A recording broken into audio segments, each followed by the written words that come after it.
ಲೋಕ ಚುನಾವಣಾ ಅಖಾಡದಲ್ಲಿ ಮಾತಿನ ಸಮರ ಜೋರಾಗಿದೆ. ರಾಹುಲ್ ಗಾಂಧಿ ಬಿ ಟೀಮ್ ಆರೋಪಕ್ಕೆ ಎಚ್.ಡಿ. ದೇವೇಗೌಡರು ತಿರುಗೇಟು ಕೊಟ್ಟಿದ್ದಾರೆ. ಹೌದು, ನಾನು ಬಿಜೆಪಿಯ ಬಿ ಟೀಮ್ ನಾಯಕನೇ ಅಂತ ಹೇಳಿದ್ದಾರೆ. ಸರ್ಕಾರ ಬೀಳುತ್ತೆ ಅಂತ ದೇವೇಗೌಡರು ಭವಿಷ್ಯ ನುಡಿದಕ್ಕೆ ಡಿಸಿಎಂ ಡಿಕೆ ಇದೇನು ಮಡಕೆನಾ ಅಂತ ವ್ಯಂಗ್ಯವಾಡಿದ್ದಾರೆ. ಮತ್ತೊಂದು ಕಡೆ ಸಿಎಂ ಸಿದ್ದರಾಮಯ್ಯ ಸುಧಾಕರ್ ಮಧ್ಯೆ ಹಗರಣದ ಫೈಟ್ ಕೂಡ ಜೋರಾಗ್ತಾ ಇದೆ. ಈ ಟಾಕ್ ವಾರ್ ರಿಪೋರ್ಟ್ ಇದೆ, ಬನ್ನಿ ನೋಡೋಣ. ಬಿಜೆಪಿಯ ಬಿ ಟೀಮ್ ಅಲ್ಲ, ಪಾರ್ಟ್ನರ್. ಸರ್ಕಾರ ಬೀಳುತ್ತೆ, ಡಿಕೆಶಿ ಪರಮ ನೀಚ, ಜೈಲಿಗೆ ಹೋಗುವ ಮಾತು. ಅಬಬಾ, ಚುನಾವಣಾ ಅಖಾಡದಲ್ಲಿ ಮಾತಿನ ಯುದ್ಧವೇ ನಡೆಯುತ್ತಿದೆ. ಆರೋಪ ಪ್ರತ್ಯಾರೋಪವು ಜೋರಾಗಿಯೇ ಇದೆ. ಮಾತಿನ ಯುದ್ಧ ತಾರಕಕ್ಕೇರಿದ್ದು ಕೌಂಟರ್ ಅಟ್ಯಾಕ್ ನಡೆಯುತ್ತಿದೆ. राहुल गांधी बी टीम आरोप के एचडीडी तिरुगेटू. चुनाव में मैंने आपसे कहा था कि यहां पे एक बीजेपी है और दूसरी उनकी बी टीम है, और आज ये बात सबके सामने आ गई है. सिर्फ बी टीम नहीं है, उनके पार्टनर है. एक दूसरे की वो 24 घंटा मदद करते हैं. ಹಾಸನದಲ್ಲಿ ದೇವೇಗೌಡರು ಬಿಜೆಪಿಯ ಬಿ ಟೀಮಿನ ಮುಖಂಡ, ಅವರು ಆದೇಶ ಕೊಟ್ಟು ಹೋದ್ರು. ನಾನು ಇವತ್ತು ಬಿಜೆಪಿಯ ಬಿ ಟೀಮಿನ ಮುಖಂಡ. ಸರ್ಕಾರ ಬೀಳುತ್ತೆ ಎಂದ ಎಚ್ಡಿಡಿ ಮಡಿಕೇನ ಎಂದು ಡಿಕೆ ಡಿಚ್ಚಿ. ಲೋಕಸಭಾ ಚುನಾವಣೆ ಆದ ಕೆಲವೇ ತಿಂಗಳಲ್ಲಿ ಈ ರಾಜ್ಯದಲ್ಲಿ ಈಗಿರ್ತಕ್ಕಂಥ ಸರ್ಕಾರ ಇರೋದಿಲ್ಲ. ಗೌಡ್ರು ಹೇಳ್ಬಿಟ್ಟವ್ರೆ, ಈ ಎಲೆಕ್ಷನ್ ಆದ್ಮೇಲೆ ಏನೋ ಸರ್ಕಾರ ಬಿದ್ದೋದತ್ತೆ. ಎಲ್ಲಿ ಬಿದ್ದೋದತ್ತೆ? ಏನ್ ಮಡ್ಕೆನ ಇದು? ಮಡ್ಕೆನಾ?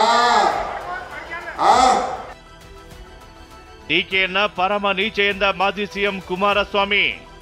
ಖಾಸಗಿ ಕಾರ್ಯಕ್ರಮದಲ್ಲಿ ಸ್ತೋತ್ರವನ್ನ ಉಲ್ಲೇಖಿಸಿ ಡಿಸಿಎಂ ಡಿಕೆ ಹೆಂಡತಿ ಮಕ್ಕಳು ತಾಯಿಯ ಮೇಲೆ ಕಣ್ಣಿಟ್ಟಿರಬೇಕು ಅಂತ ಹೇಳಿದ್ರು.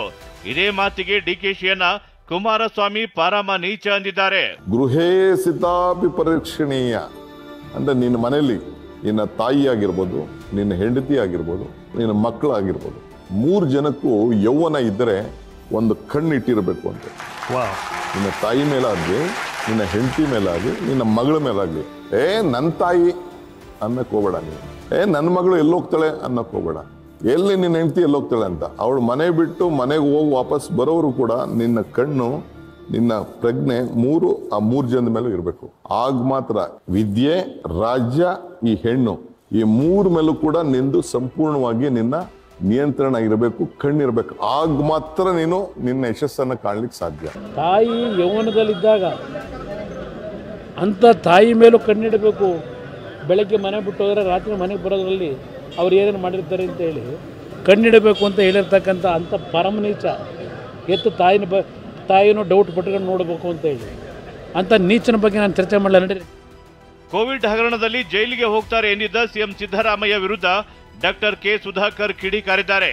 ನಾನು ಭ್ರಷ್ಟಾಚಾರ ಮಾಡಿದ್ರೆ ಸಾಬೀತು ಮಾಡಿ ಅಂತ ಟಿವಿ9 ಸಂದರ್ಶನದಲ್ಲಿ ಸವಾಲ್ ಹಾಕಿದ್ದಾರೆ. ಆ ಕೊರೋನಾ ರೋಗಕ್ಕೆ ಬೇಕಾದಂತ ಸಾಮಗ್ರಿಗಳನ್ನ ಕೊಂಡ್ಕೊಳ್ತಕ್ಕಂಥ ವ್ಯವಹಾರದಲ್ಲಿ ಲಂಚ ಹೊಡೆದ್ಬಿಟ್ಟು ಕೋಟಿಗಟ್ಟಲೆ ಲಂಚ ಹೊಡೆದ್ಬಿಟ್ರು. ಇವರಿಗೆ ಶಿಕ್ಷೆ 100% ಗ್ಯಾರಂಟಿ. ಭ್ರಷ್ಟಾಚಾರ ಮಾಡಿದರೆ ನಿಮಗೆ ಯಾರು ಅಡ್ಡ ಇದ್ರು ನೀವೇನು ಬೇಕಿದ್ರೂ ಕ್ರಮ ತಗೋಬೋದಿತ್ತು. ಯಾಕೆ ತಗೊಂಡಿಲ್ಲ? ಮತ್ತೆ ಆರೋಪ ಪಟ್ಟಿ ಸಲ್ಲಿಸಿದ್ದೀರಾ, ನಂದೇನಾದರೂ ಮಾಡಿದ್ದೀನಿ ಅಂತ. ತನಿಖಾ ಸಂಸ್ಥೆ ಹಾಕಿದ್ದೀನಿ, ಓಕೆ. ಏನು ತನಿಖಾ ಸಂಸ್ಥೆಯಲ್ಲಿ ಅವರು ಜುಡಿಷರಿ ಏನು ರಿಮಾರ್ಕ್ಸ್ ಮಾಡಿದ್ದಾರೆ? ನನ್ನ ಮೇಲೆ ಏನು ರಿಮಾರ್ಕ್ ಮಾಡಿದ್ದಾರೆ ಹೇಳಿ? ಕೋವಿಡ್ ಹ್ಯಾಂಡ್ಲಿಂಗಲ್ಲಿ ಏನಾದರೂ ಮಾಡಿದ್ದಾರಾ? ಇತ್ತ ಶಿವಮೊಗ್ಗದಲ್ಲಿ ಯಡಿಯೂರಪ್ಪ ವಿರುದ್ಧ ಕೆಎಸ್ ಈಶ್ವರಪ್ಪ ಮತ್ತೆ ಬೆಂಕಿ ಉಳಿದಿದ್ದಾರೆ. ತಮ್ಮ ಬೇಕಾದಂಥ ಹೆಣ್ಮಕ್ಳು ಭಾರತಿ ಶೆಟ್ಟಿ, ಶೋಭಾ ಅಂತವ್ರನ್ನ ಬೆಳೆಸೋಂಥ ಪ್ರಯತ್ನ ನಡೆಸ್ತಾ ಇದ್ದಾರೆ. ಹೆಣ್ಮಕ್ಳು ಬಾಯಿ ಬಿಟ್ಟು ಹೇಳ್ತಾರೆ, ಬರೋಕ್ಕೆ ಅಸಹ್ಯ ಆಗತ್ತೆ ಸರ್ ನಮಗೆ ಯಡಿಯೂರಪ್ಪನವ್ರ ಜೊತೆಗೆ, ಅವ್ರ ಮಕ್ಕಳ ಜೊತೆಗೆ ಅಂತ. ಚಿಕ್ಕಮಗಳೂರಿನಿಂದ ಶೋಭಾ ಗೋ ಬ್ಯಾಕ್ ಅಂತ ಕಾರ್ಯಕರ್ತರು ಕೂಗಿದ್ರು. ಅಲ್ಲಿ ಹೋಗ್ತಾರೆ ಚಿಕ್ಕಮಗಳೂರು ಯಡಿಯೂರಪ್ಪನವರು. ಶೋಭಾನೇ ಅಭ್ಯರ್ಥಿ, ನೀವೆಲ್ಲ ಓಡಾಡಬೇಕು, ಗೆಲ್ಲಿಸ್ಬೇಕು. ಇವರೇ ಸರ್ವಾಧಿಕಾರಿನಾ? ಒಟ್ಟಾರೆಯಾಗಿ ಕರುನಾಡಿನಲ್ಲಿ ಮೊದಲನೇ ಹಂತದ ಚುನಾವಣೆಗೆ ಕೆಲವೇ ದಿನ ಮಾತ್ರ ಬಾಕಿ ಇದೆ. ಇದರ ಮಧ್ಯೆ ಚುನಾವಣಾ ಅಖಾಡದಲ್ಲಿ ಮಾತಿನ ಸಮರ ತಾರಕಕ್ಕೇರಿದೆ. ಏಟಿಗೆ ತಿರುಗೇಟು ಕೊಡೋ ಕೆಲಸ ಆಗ್ತಿದೆ. Bureau report, ಟಿವಿ9.